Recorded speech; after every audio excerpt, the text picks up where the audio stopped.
Hi everyone. Today's Tuesday and you guys are going to be learning about another type of poetry. Yesterday we talked about two different types of poetry. One, which is a free verse, which is a poem that does not have to rhyme or have any particular rhythm. And then, of course, the opposite, which is a poem that has rhyming and has that rhythm that creates that music of sorts. Well, today we're going to learn about a type of poetry that you can be really either one of those. It could be a free verse or it could be one that has rhyming. We're going to learn about a type of poem that's called an acrostic poem. And over here, you will see an example of an acrostic poem. You'll notice that in the bolded letters, you have F-R-I-E-N-D, right? That word is friend.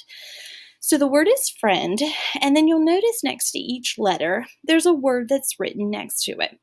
The F is for funny. R is for real, I is for interesting, E enjoyable, N nice, and D delightful. Now, when you were reading a type of poetry like that, or an acrostic poem, you would say friend. And then you would read through and say funny, real, interesting, enjoyable, nice, delightful. So that is one type that we're going to look at today. An acrostic poem, though, is when a chosen word is written vertically. And vertically means up and down. And you'll notice that right there, that word friend was written up and down. As with any writing, it's very important to choose a topic that interests you. This will help you enjoy your writing. Let's look at some more examples. So if we come over here, we can see that an acrostic poem is a poem in which the first letters of each line spell out a word or a phrase. It does not need to rhyme, although you can make it rhyme if you would like to. And the word or phrase can be a name, a thing, or anything that interests you or whatever you like. So, of course, you know that Miss Holden loves dogs. So I've given an example over here on the right for dog. The D, digs in the ground, on my couch sleeping, give stinky kisses. So there would be a very simple example of an acrostic poem for the word dog. Now you'll notice there was no rhyming in that one, and that the last word of each of those sentences or phrases did not have any rhyming. The words did not sound the same. So that one would be considered a free verse. Now, Miss Kemp is going to go over with you a little later today about how we can write that type of poetry, but let's look at a couple more examples of an acrostic poem.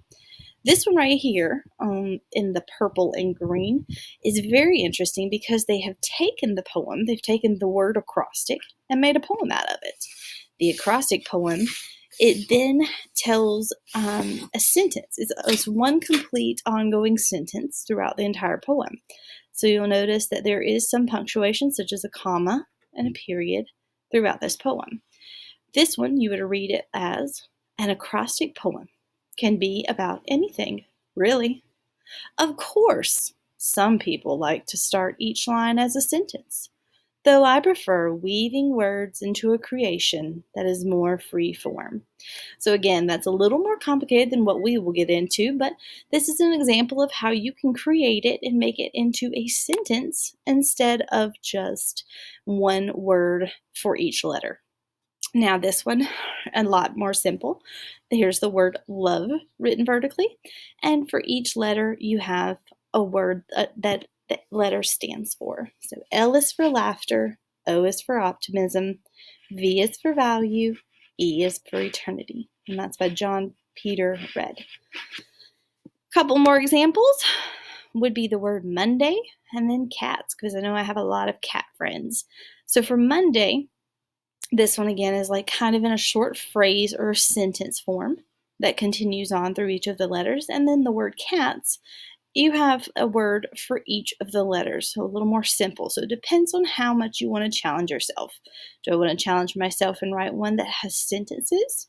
Or do I want to go with something a little more, familiar and simpler with just a word for each one? All right, so let's look at Monday. It says, maybe this day is not one of your favorites, but never forget that every day you wake up is an amazing gift, and it's up to you to make it count. I like that one.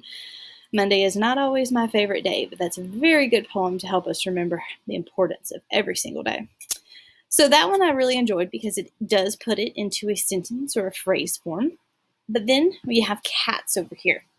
Now, I said that it might be a little bit simpler, but the way that you could really make it a little extra would be to use words that are more of a challenge for first grade. So for cats, we could put, for C, we could have put cute, right? C, cute, that would work.